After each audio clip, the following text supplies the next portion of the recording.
Hello everybody and welcome to Storm Raids, and today I'm going to be doing my weekly wrap up.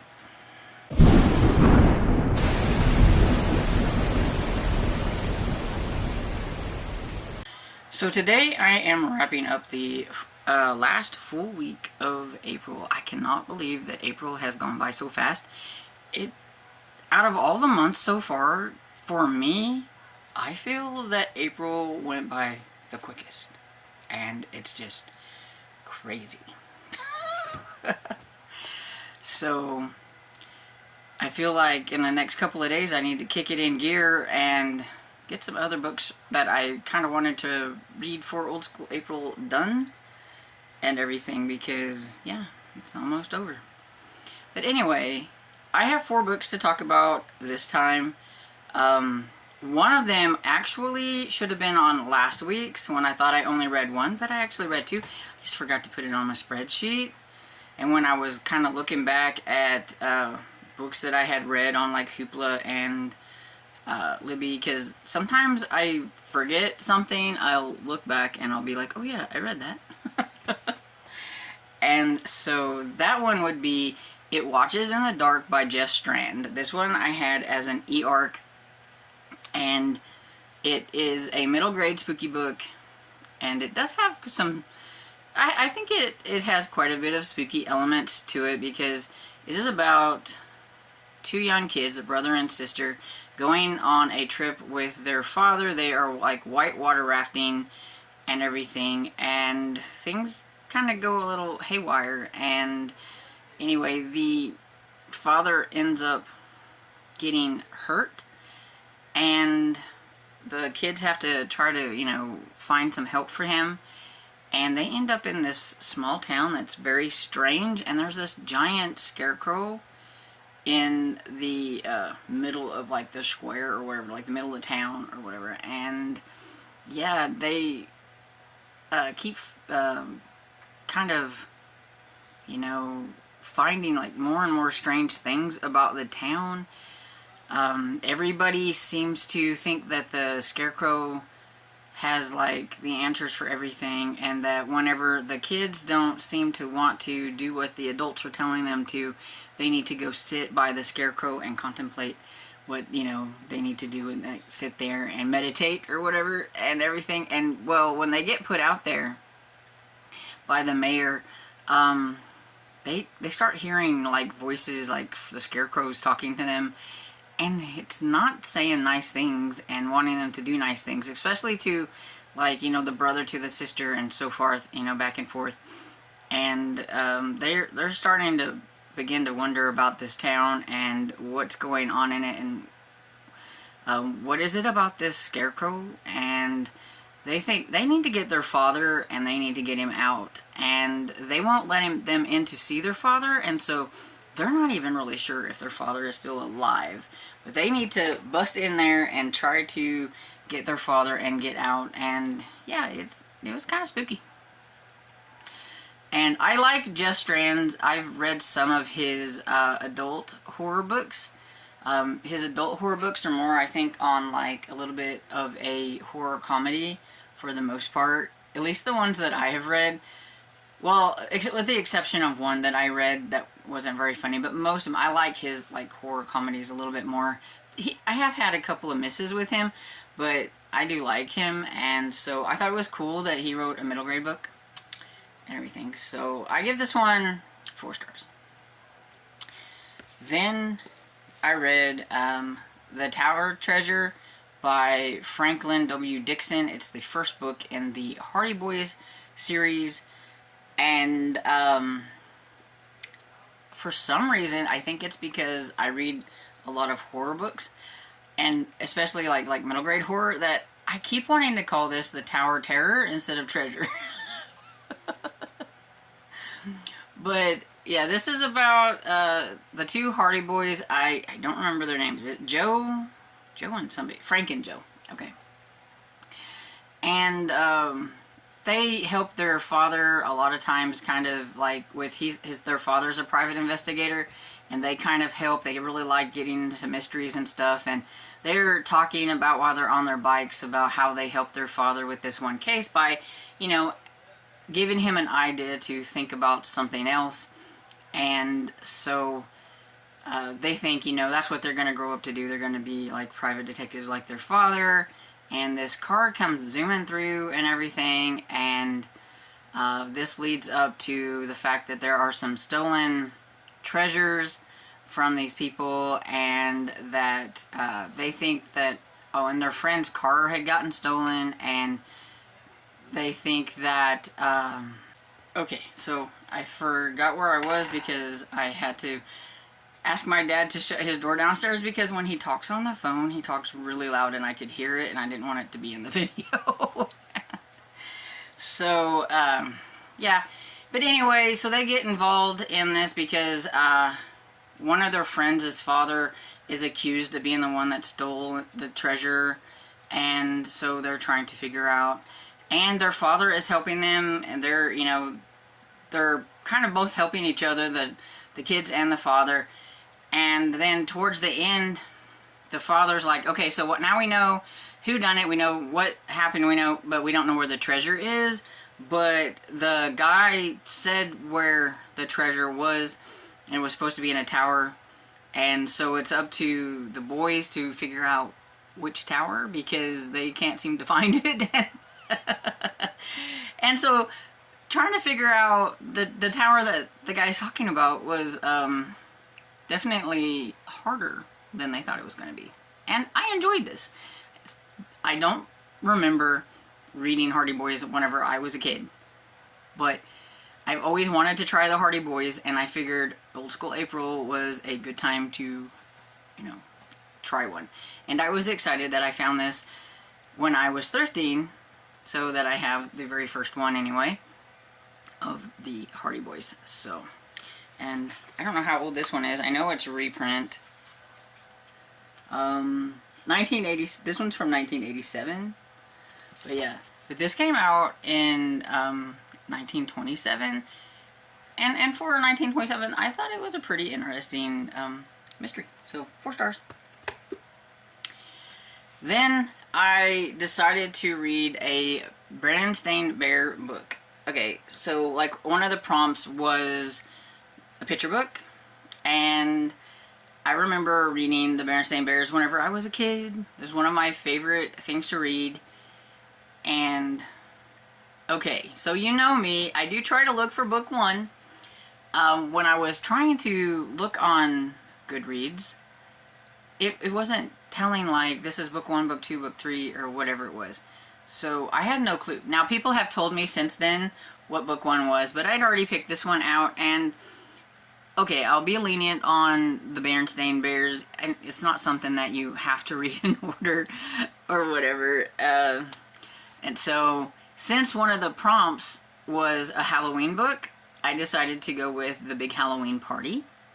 So this was really cute because it's just pretty much about how the Berenstain Bears and their friends and everybody in the town get together, throw this big party, they bob for apples, they have all these games and everything, and they just have a really nice time during Halloween. And they get their candy, and there's a piñata, I believe, and, you know, separating out their candies, kind of like, I don't know if you ever did that whenever you were a kid, but I do remember doing that. Especially you would put the better ones here and the ones that you weren't really a big fan of over here, and you would separate and put them in little lumps of the same kind of candies, and it showed that in there and everything. So yeah, it was cute. And for old school kind of vibes, I give it 4 stars. It was very easy to read in like a half an hour or less. I don't even think it took me that long, and I'm a slow reader. But yeah, but it was cute. I like the illustrations. They were a lot of fun. And so yeah, that one was fun. That one didn't take very long. And then Tammy from Believe in Your Shelf was talking about, I think, on the books that Lee Child likes to read, that she was doing a Read Like Lee Child video, that she was reading The Day of the Triffids by John Wyndham. And it's a sci-fi from 1951.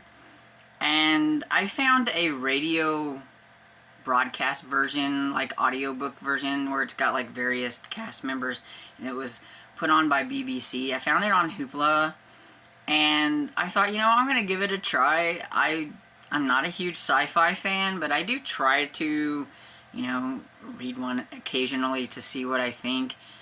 And I thought this one was not bad. I really liked the audio version that I had. It was a lot of fun with the special effects and everything, and it really felt like one of those old radio shows and everything. And it could have been one of those, I don't know, but I'm counting it as a book because it is a book, even though I listened to it in that kind of a version, because they do have the graphic audios now where they do special effects and everything. And yeah, so it's about this meteor shower that happens, and so evidently something kind of disastrous happened with this meteor shower, and if you were out there looking at the meteor shower, see, this is why you shouldn't do these things. It caused people to go blind. And there are these plants, there's these Triffids, and they're like these really tall plants, and they're a carnivorous plant, but humans could use them to get some particular kind of oil out of them and everything. And so they cared for them, they took care of them and all that stuff. But whenever everybody starts, you know, going blind and they can't take care of the Triffids like they used to, they decided to take care of themselves.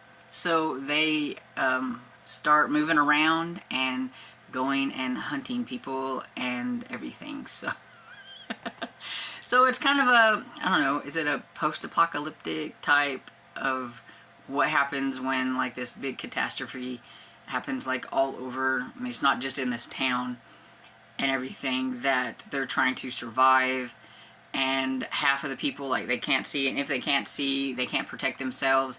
So you've got some of them that didn't watch the meteor that can see, trying to protect those who are still around, and things don't go very well for a lot of the people.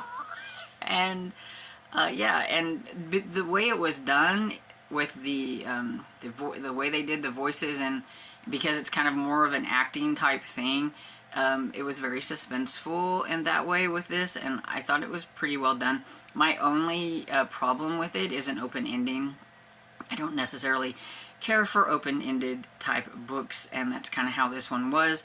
Now, there are 2 sequels that I seen on Goodreads, but the thing is, they are 2 sequels by 2 different people, not the author. So it's kind of like years past, because I think one's from like 2001. Somebody decided, well, you know, I want to continue on or try to wrap up this open ending, and wrote, you know, a sequel. And then another one did it, I think in like 2020 or something like that. It's a little bit newer and stuff. So I don't really feel like I need to read those, because I felt like the author meant for it maybe to be like it is, and it being different authors. I'm just not sure how I feel about that. So I don't know if I will try The Night of the Triffids or not. I don't know. If you've read it, let me know if I should continue. I don't know. Because I'm not a huge sci-fi person, like I said, but I did overall think this one was pretty decent. I give it like 3.5 stars, because I'm not a huge sci-fi person overall, but it did entertain me enough. I just didn't care for the ending and everything, so that bumped it down a little bit. But those are the 4 books that I read. And, or at least I'm going to talk about, because I read 3 of them this week, and one should have been last week. But, you know, it's neither here nor there. It doesn't matter. And then I will go ahead and talk about the movies that I watched. And so I have watched 3 movies that I am counting for Old School April. And so I decided to do a double feature, and I got Romancing the Stones.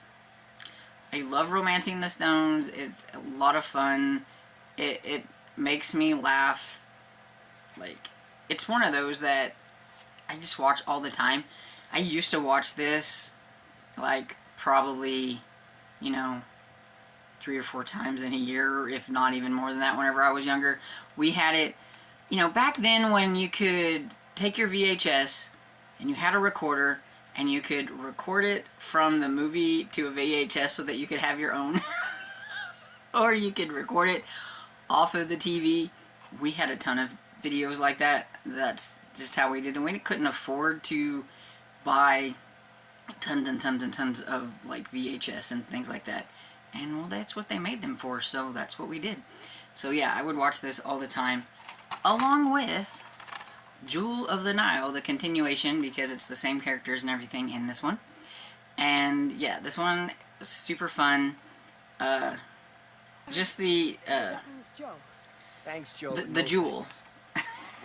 You don't see the jewel in here, but and both of them have Danny DeVito in them, and he's just funny.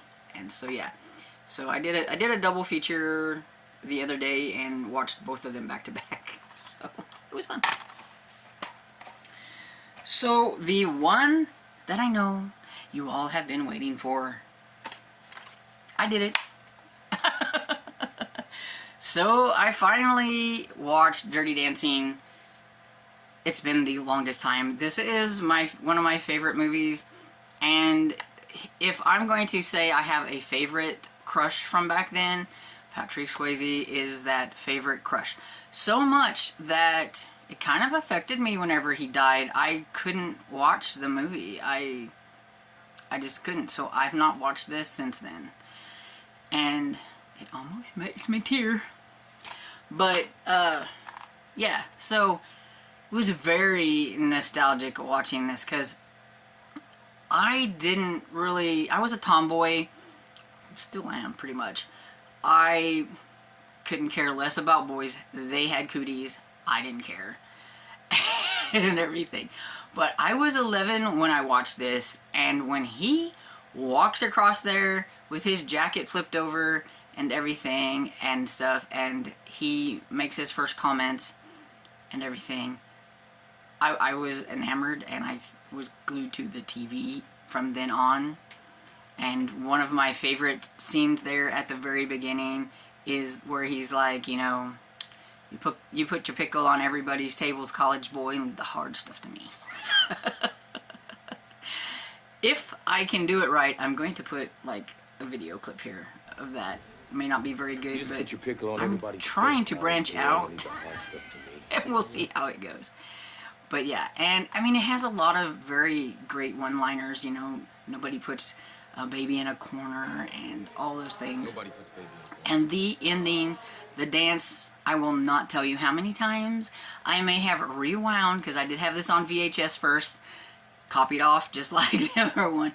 I would come home every day from school for like months. I probably drove my mother crazy watching this movie every single day. I would rewind the dance 2 or 3 times before she would be like, okay, that's enough. You need to go, like, you know, do your homework, do whatever. But yeah, I was very much enamored with Patrick Swayze. Through my teen years, he was all over my wall, and I'm not kidding. There was probably not a spot on my walls that did not have a picture of a celebrity that I was crushing on. And most of them, I think I counted at one time whenever I was younger, it was like about 70, from little tiny pictures that I clipped out of magazines to big movie style posters.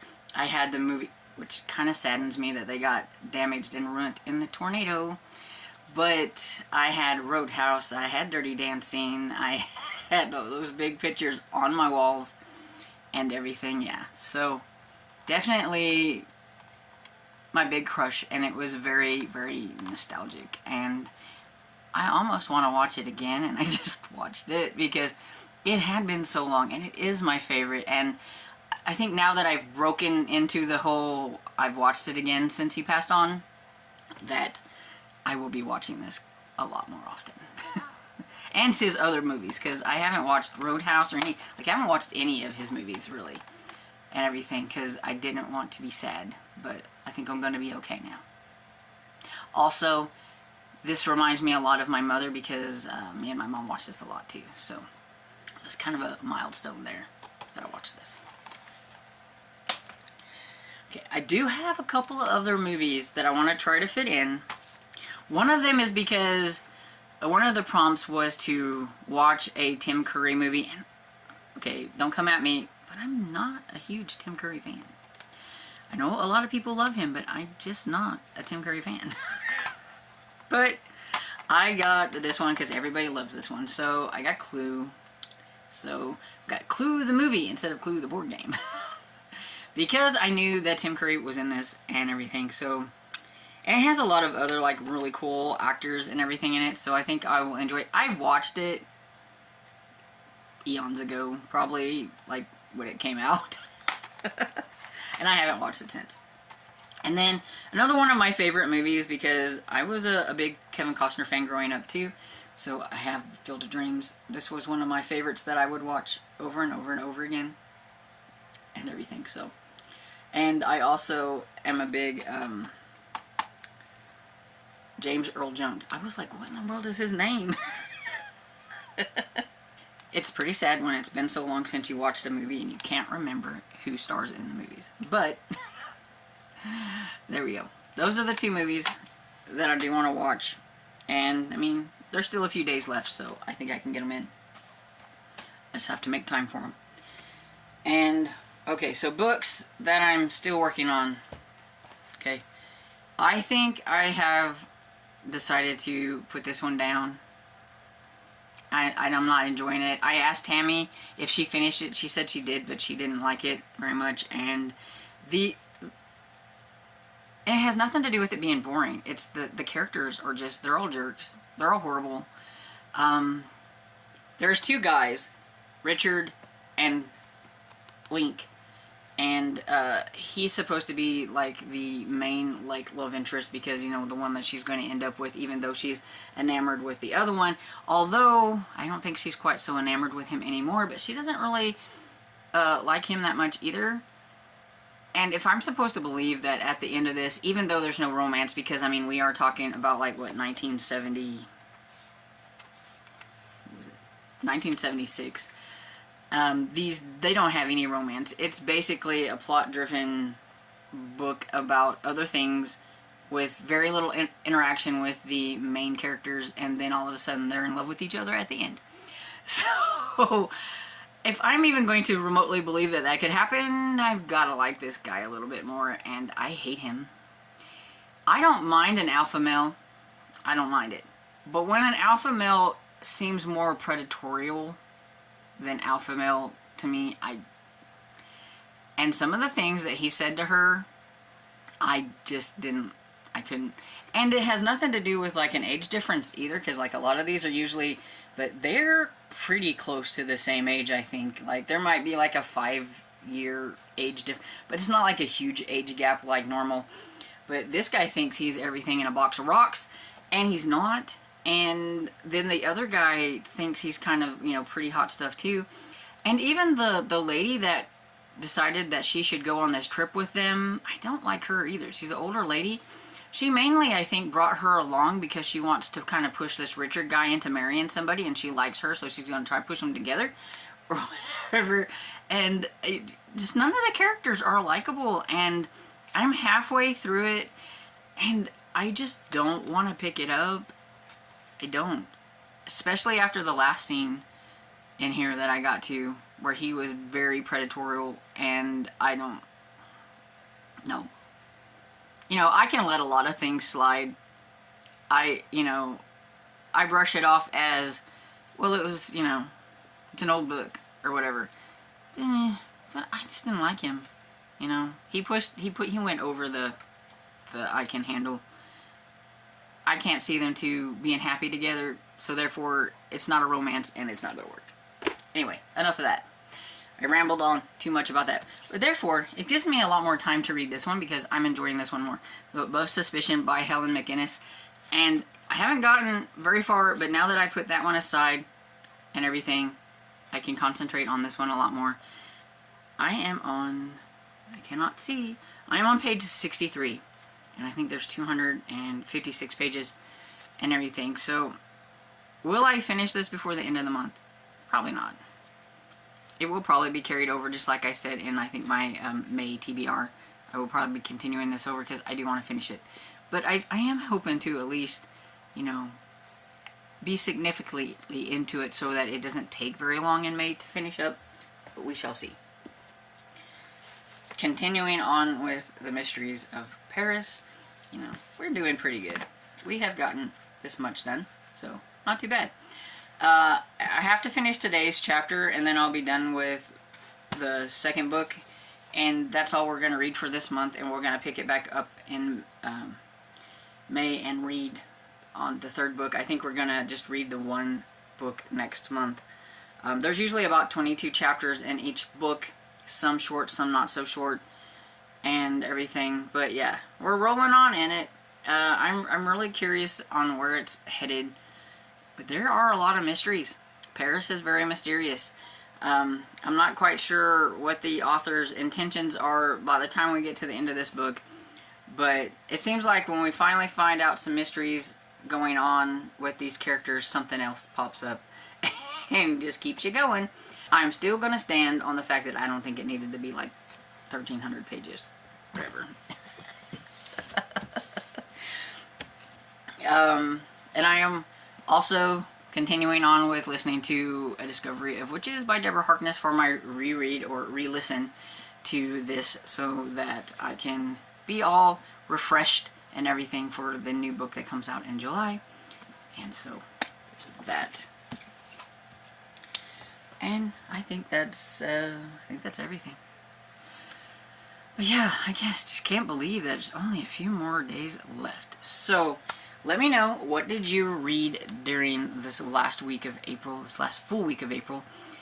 And did you find any gems? Did you find something that you really enjoyed that you would like to share? Let me know down in the comments. I love it when people comment and everything. And I hope you enjoyed this video. And if you did, please give it a thumbs up and subscribe. And I will see you all in the next video.